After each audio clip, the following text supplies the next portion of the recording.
What's cracking, Jack? You are in the jungle. A full slate of games in college football Saturday, October 4th. But 5 games speak to me from a betting point of view. We're going to talk about those 5 games and come up with the best bet for them right here, right now.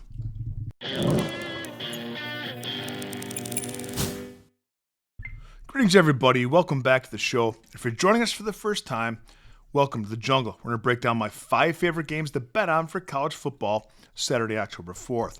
I'm going to leave for you 2 links in the comments section. The first link is to my $5 favorite play of the day. And for just $5 and no further obligation to get my best college football bet of the week, text to your phone. The second link is to become a jungle member. And frankly, there's no better time to do it. We are 13-2 jungle members and I this week. The proof is upon you. What do you get for being a member? Well, I'm glad you asked. You get my full betting card text to your phone every single morning, all sports. You get access to our members-only Discord and a direct line to me if you'd like me to opine on any other bet that you are considering placing. We have a free weekly trial. Take it for a test spin and see if it's for you. Today's video is brought to you by Outlier.bet, the top name in sports betting research, and by Red Lobster, proud to hold the record for the most citizens arrests of any restaurant chain in North America. The first game that tickles my fancy is Boise State at Notre Dame, the Irish laying 20.5 points. After 2 close losses to start the year against 2 great teams, Miami and Texas A&M, Notre Dame beat the pants off of 2 very good teams. They beat Purdue by 26, and they beat Arkansas by 43. Both those teams, by the way, better than this week's opponent, Boise State, who was blown out by USF in Week 1, 34-7. Notre Dame knows they have to run the table to make the college football playoff, and most importantly for us, they have to do it by impressive fashion. They were running fake punts up by 30 points against Arkansas last week against a coach that's going to get fired because they know they have to keep their foot on the gas pedal. Here they are against an inferior opponent, the weakest opponent they faced at home. Don't be afraid to lay the 20.5 with Notre Dame. Next game, Miami at Florida State. The Hurricanes laying 4.5. Florida State coming off an upset loss at Virginia. Miami's coming off a bye. I think Miami's defense is one of the best in the country. Florida State likes to run the football. They're second in the country in rushing yards. But let's take a minute to look at Jeremiah Love from Notre Dame. And when he faced the Hurricanes, what happened? They shut him down. Jeremiah Love has dominated every single defense he's faced since the Hurricanes. The Hurricanes shut him down. Miami's played 3 good teams already, and they're still giving up just 11.5 points a game, 9th best in the country. While Florida State was getting beat by Virginia last week, Miami was on a bye. So they've had 2 weeks to focus on this Florida State team and have gotten 2 weeks to prepare and game plan for Thomas Castellanos, his mobility, and the Florida State offense. So this fantastic Miami defense has probably the best front 7 defender in the country in Ruben Bain, and they've had 2 weeks to prepare for what Florida State's going to do. From an offensive point of view, offensive standpoint, Miami has one of the best offensive lines in the country. Carson Beck is really accurate when he has time to throw, and he's the least pressure quarterback so far in college football. And they've played Notre Dame, they've played Florida, teams that can pressure the quarterback, but Carson Beck has had time to throw. I think this line is short. Back to Hurricanes minus 4.5. Texas at Florida, the Longhorns laying 6.5. Both defenses are fantastic. I have Texas ranked number 2 defensively in the country behind The Ohio State University, and both these offenses have struggled to move the football. But the Texas defense, in my opinion, is much better than Florida.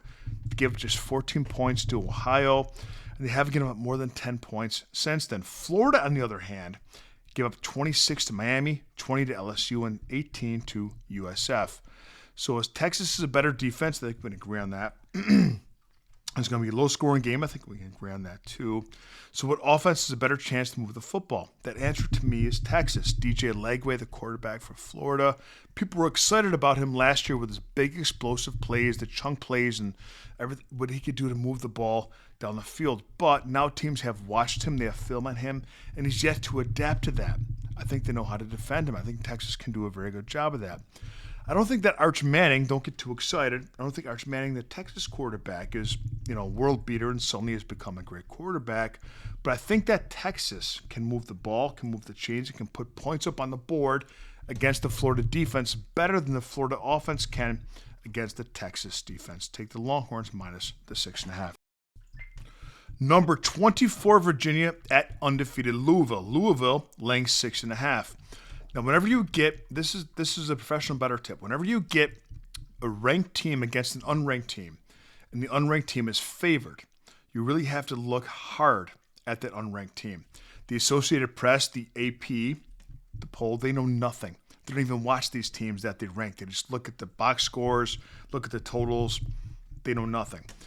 Vegas, however, does. They know these teams, and Vegas is telling us something with this line here. I like Louisville minus the 6.5 at home. I think they're a quiet 4-0 team. Everyone's super high in the Virginia Cavaliers after their upset win last week against Florida State. But that was a really tough scheduling spot for Florida State. And this Virginia team, remember, lost straight up to NC State, a team that has no business beating anyone of quality. Louisville's 4-0 and haven't played their best football yet. And Moss Miller, the quarterback, continues to play better every single week. Defensively, they've been very good. They have the 5th best red zone defense in the country, and they're forcing 2.2 turnovers a game, 4th best in the country. I think Louisville's a much better team here. I think this line's an overreaction to Virginia's win against Florida State. I think Louisville wins by a touchdown at home. Give me Louisville minus 6.5. Last game we're looking at, number 14, Iowa State against Cincinnati. And again, here we have a situation of a non-ranked team favored over a ranked team. Cincinnati is minus 1.5 at home. Iowa State quarterback Rocco Becht is a winner and one of my favorite players in the country, but the Iowa State team is banged up. They're decimated by injuries. I watched again, and I watched on replay every snap last week of Cincinnati and Kansas. And the Cincinnati offense is top-notch, one of the best in the country, top 7 in my opinion. The Iowa State Cyclones have 3 starting members of their secondary out in injury. And the Cincinnati offense should and most likely will take advantage of that. Iowa State is a program that I respect. They win, but they win ugly. They're not built for shootouts. And I can't imagine a situation in which Iowa State will be able to go blow for blow, point for point, yard for yard with Cincinnati. One of my favorite plays on the board. Take Cincinnati Bearcats at home on the money line. Let's have a day, Jungle Nation. I'll see you next time with a little more money in your pocket.